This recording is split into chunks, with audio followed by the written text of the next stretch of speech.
All right, so let's go through an example of applying the alternating series test. So we'll consider this example down here. And we have the series from n equals 1 to infinity of -1 to the n over 2 plus n.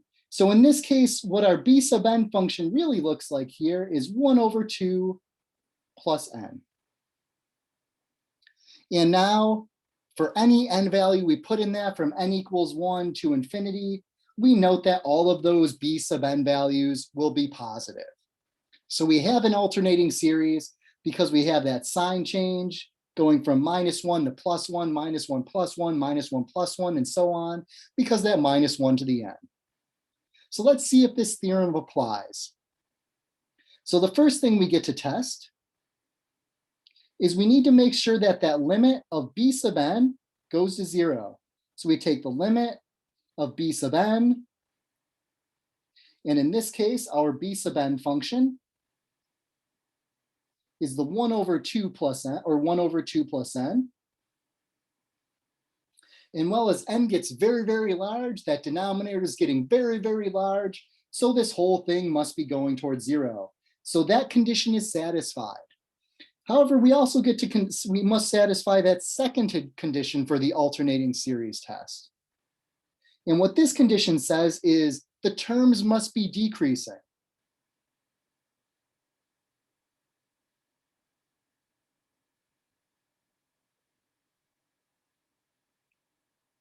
So what that means is our term b sub n plus 1, the next term in our series, must be less than or equal to the previous term b sub n.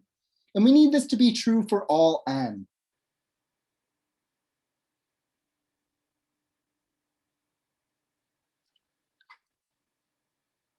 So let's set up that inequality. So on the left-hand or the right-hand side, our function is 1 over 2 plus n. And again, we are trying to prove that this inequality is true. So I'll put those question marks. And on the left-hand side, if we put the n plus first term into our function, that'll be 2 plus n plus 1. Because wherever there's an n, we are replacing that with an n plus 1 previously. So we have another inequality that we're trying to show is true. We get to use some algebra here. So we can cross multiply.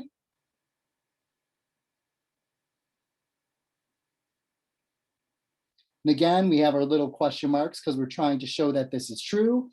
We can start canceling some terms. So those 2's will cancel, those n's will cancel. And in this case, we have on the left-hand side that 0 is less than or equal to 1, which we know is true. So because our series function here in this case, this b sub n term from our alternating series satisfied both of these criteria, by the alternating series test, we know that this series must converge.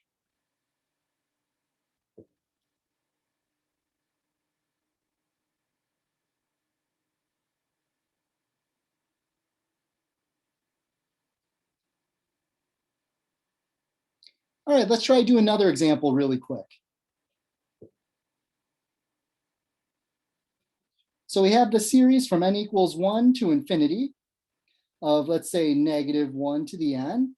And this time, let's do something like, let's do 2n plus 1 all over 3n. So in this case, our b sub n function is equal to 2n plus 1 all over 3n. So we can see, first things first, this b sub n function is always positive for all values of n.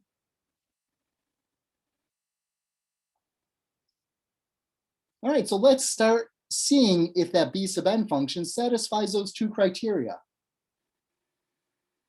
So the first criteria was we need the limit as n goes to infinity of b sub n to equal 0. So if we substitute in our b sub n function in this case and take the limit, let's see what happens. We have the limit as n goes to infinity of 2n plus 1 all over 3n. Well, in this case, the numerator is going off to infinity and the denominator is going off to infinity. So we get to do L'Hopital's rule.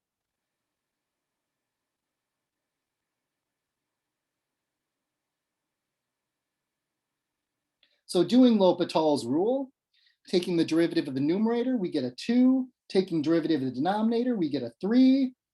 And well, if we retake this limit, there's no more n's, so this limit actually is just equal to 2/3.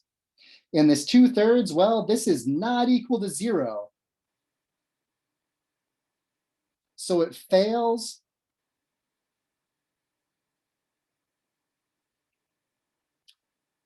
the first condition.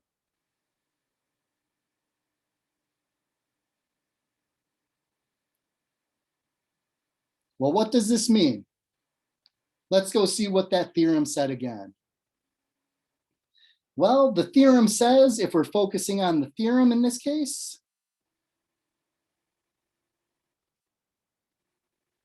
it only says, well, if we have an alternating series and both of these conditions are satisfied, that the limit goes to 0 and the terms are decreasing, then the series converges, or the alternating series converges.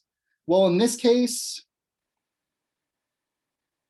we didn't satisfy that first criteria. The theorem doesn't tell us anything else. So at this point, we don't know. That series could still converge. That alternating series might diverge. But that's where we're leaving it.